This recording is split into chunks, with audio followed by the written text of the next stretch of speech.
तो जब आप साइट पे जाते हैं, उत्तर प्रदेश हाईकोर्ट की साइट पे जब आप जाएंगे तो उच्च न्यायालय मध्य प्रदेश जबलपुर विज्ञापन आया हुआ है, दिनांक 17 नवंबर 2023।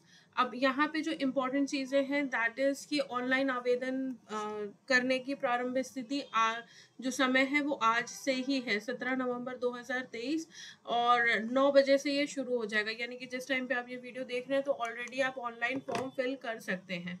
ऑनलाइन जो आपके भुगतान सहित जो आपकी अंतिम तिथि है वो 18 दिसंबर 2023 है, यानी टोटल 1 महीना आपको दिया जा रहा है। आवेदन में त्रुटि सुधारने की प्रारंभिक जो तिथि है वो है 22 दिसंबर 2023 दोपहर 12 बजे से, और जो अंतिम तिथि है वो है 24 दिसंबर 2023 11:55 तक। ऑनलाइन प्रारंभिक परीक्षा की जो तिथि है, अब ये देखिए आपकी तिथि भी आ गई है, वो है 14 जनवरी 2024।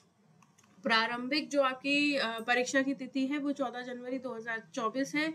ऑनलाइन प्रारंभिक परीक्षा का जो परिणाम है वो 26 जनवरी 2024 में आ जाएगा। एंड इसके साथ साथ आपकी मुख्य परीक्षा की तिथि है वो भी बता दी गई है, वो 30 और 31 मार्च शनिवार और रविवार को होगा, और इसका जो परिणाम है वो 10 मई को घोषित किया जाएगा। तो इन्होंने जो पूरा शेड्यूल है वो पूरी तरह से बता दिया है। साथ जो आपका इंटरव्यू होता है वो उसके बाद ही सूचित किया जाएगा, और जो आपके अंतिम परिणाम है तो ये इंटरव्यू के 10 दिन के अंदर अंदर आपको रिजल्ट दे दिया जाएगा। तो it's very good from the Madhya Pradesh judiciary की भाई बहुत फटाफट ये काम करने वाले हैं। जो आपकी सारी तिथियां हैं वो हो सकता है कहीं ना कहीं चेंज हो जाए, लेकिन ये शेड्यूल रखा गया है।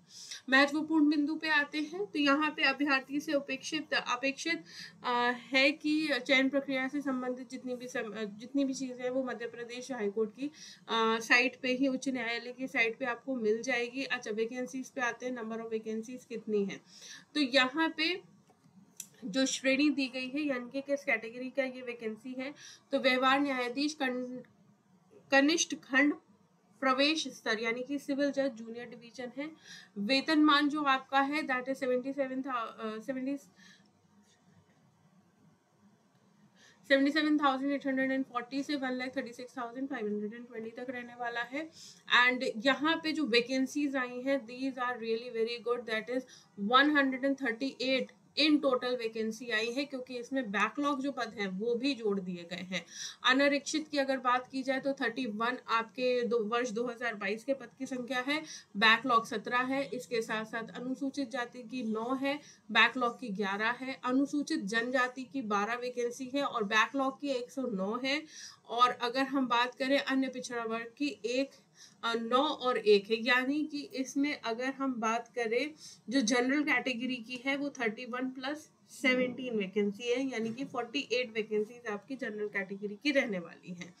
इसके साथ साथ दिव्यांगजन वगैरह की भी है, तो वो वही सारी चीजें हैं जितना आपका रिलैक्सेशन वगैरह रहता है वो हम लोग डिटेल में कल की वीडियो में डिस्कस करेंगे। सिलेबस भी हम कल की वीडियो में ही अच्छा चलिए सिलेबस डिस्कस कर देते हैं कि क्या क्या सिलेबस रहने वाला है। तो यहाँ पे सबसे अच्छा मध्य प्रदेश में ये रहता है कि भारतीय संविधान से आपके 5 प्रश्न आएंगे, कुल अंक भी 5 रहेंगे। सिविल परीक्षा सीपीसी से 20 रहेगा, संपत्ति यानी टीपीए से 7 क्वेश्चंस रहेंगे, भारतीय संविदा कॉन्ट्रैक्ट से 8 रहेंगे, एसआरए से 6 रहने वाले हैं, परिसीमा यानी कि लिमिटेशन से 4 एमसीक्यू आएंगे, मध्य प्रदेश स्थान नियंत्रण अधिनियम तो दैट इज 5, भू राजस्व से 5 आएंगे, भारतीय साक्ष्य अधिनियम से 15 आएंगे, भारतीय दंड संहिता की अगर बात की जाए तो आपके 15 आएंगे, दंड प्रक्रिया संहिता से अगेन 15 आएंगे, नेगोशिएबल इंस्ट्रूमेंट से 5 आएंगे, सूचना प्रौद्योगिक अधिनियम यानी कि आईटी एक्ट से 4 क्वेश्चन आएंगे, बाल किशोर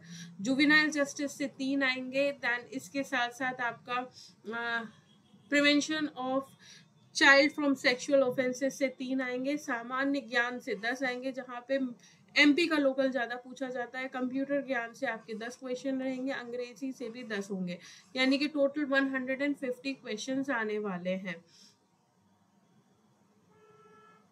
ऑनलाइन परीक्षा रहेगी और यहाँ पे बहुविकल्पीय पूछे रहेंगे, 4 आपको ऑप्शंस दिए जाएंगे जिसके हल हेतु 120 मिनट यानी कि 2 घंटे का समय दिया जाएगा। अभी तक तो इसमें नेगेटिव मार्किंग नहीं होती है, लेट अस सी कि इसमें नेगेटिव मार्किंग है तो नहीं। तो यहाँ पे हिंदी और इंग्लिश दोनों ही लैंग्वेज में रहेगा। ये आपको क्वेश्चन आंसर पढ़ के देना है, सेव करना है, सबमिट करना है, ये सारी चीज़ें आपकी दी गई हैं। आईडी लेके जाना है आपको, पासवर्ड दिया जाएगा। फिर इसके बाद आवश्यक सूचना में आपका दिया गया है परीक्षा तिथि पे ही होगा, बायोमेट्रिक रजिस्ट्रेशन रहेगा, निर्धारित तिथि समय स्थान पर ही होगा। अगर आप नहीं आएंगे तो आपका कैंडिडेचर कैंसिल कर दिया जाएगा। और कैलकुलेटर, मोबाइल फ़ोन और इसके अलावा किसी भी तरह की डिवाइसेस आप नहीं लेके जाएंगे, रिकॉर्डिंग डिवाइस भी नहीं लेके जाएंगे। समाप्त होने पर आपको निर्देश दिया जाएगा, तभी आप निकलेंगे। नकल नहीं करनी है और ऑनलाइन परीक्षा का मूल्यांकन होगा, प्रपोज आंसर की आपको दे दी जाएगी, यानी कि नेगेटिव मार्किंग नहीं है। यहाँ पे एमपी में नेगेटिव मार्किंग नहीं होती है, तो इस चीज़ का ध्यान रखिएगा कि बहुत, इसीलिए इसकी कट ऑफ भी हाई जाती है। ठीक है, मुख्य परीक्षा में आ जाते हैं तो मुख्य परीक्षा में आपकी जजमेंट राइटिंग, लास्ट टाइम तक तो सिर्फ जजमेंट राइटिंग और ट्रांसलेशन ही आता है, तो यहाँ पे मुख्य परीक्षा 100 अंक के होंगे, कुल 4 पेपर होंगे एवं प्रत्येक पेपर का हल करने के लिए 3 घंटे का समय दिया जाएगा। तो यहाँ पे संविधान, सिविल विधि एवं प्रक्रिया 30/3/2024 को होगा, शनिवार को। लेखन एवं संक्षेपण 30/3/2024 शनिवार को। स्थानीय विधि, अपराध विधि एवं प्रक्रिया 31/3/2024 में होगा। निर्णय लेखन 31/3/2024। तो यहाँ पे आपके कुल 4 पेपर होते हैं। अच्छा, वो छत्तीसगढ़ का थोड़ा सा रिकॉल हो गया था। हाँ, तो पेपर 1 में आपका constitution of India, CPC, TPA, इस तरह की चीजें आती है, एवं प्रक्रिया, एविडेंस भी आ जाता है इसी में। और इसी के साथ साथ लेखन एवं संक्षेपण यानी कि लैंग्वेज पेपर आपका आएगा इसमें।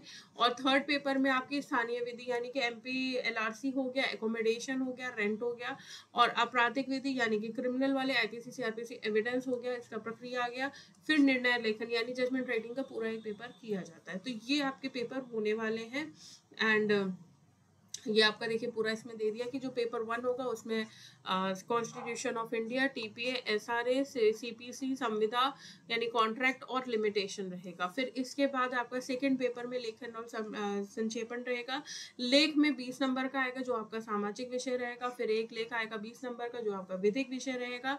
लेख यानी कि ऐसे राइटिंग, संक्षेपण विधिक रहेगा यानी कि प्रिसाइज राइटिंग विधिक वाली यानी लॉ फील्ड से रहेगी रिलेटेड, 20 नंबर का रहेगा। अनुवाद Hindi to English, English to Hindi 20-20 number का रहेगा। ये पैराग्राफ में भी देते हैं, पॉइंटर्स में भी देते हैं।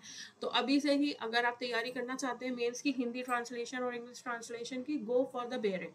नेक्स्ट आता है जो आपका थर्ड पेपर रहेगा, that will be of criminal law, जिसमें आपका आईपीसी, सीआरपीसी, भारतीय साक्ष्य अधिनियम रहेगा, एविडेंस रहेगा, नेगोशिएबल इंस्ट्रूमेंट जिसमें आपको अध्याय 17 और 13 ही केवल पढ़ना है, भू राजस्व संहिता हो गया, और स्थान नियंत्रण अधिनियम यानी कि अकोमोडेशन हो गया। फिर आपका आता है फोर्थ पेपर जिसमें आपके विधेयकों का स्थिति करण आता है, आरोप, बेसिकली इसमें आपकी जजमेंट राइटिंग आती है। एक जगह पे आपको प्लेन और रिटन स्टेटमेंट देना होता है 10 नंबर का। फिर आपको होता है आरोप विरचना जिसमें आपकी चार्जशीट बनाई जाती है, वो 10 नंबर का रहता है। निर्णय लेखन सिविल का आता है, और निर्णय लेखन दंडनीय यानी कि क्रिमिनल का आता है। और आप मेंस का पेपर हिंदी या इंग्लिश किसी भी भाषा में लिख सकते हैं। ठीक, तो ये आपका टोटल पूरा डिटेल है। तो thank you so much and all the best for your examination.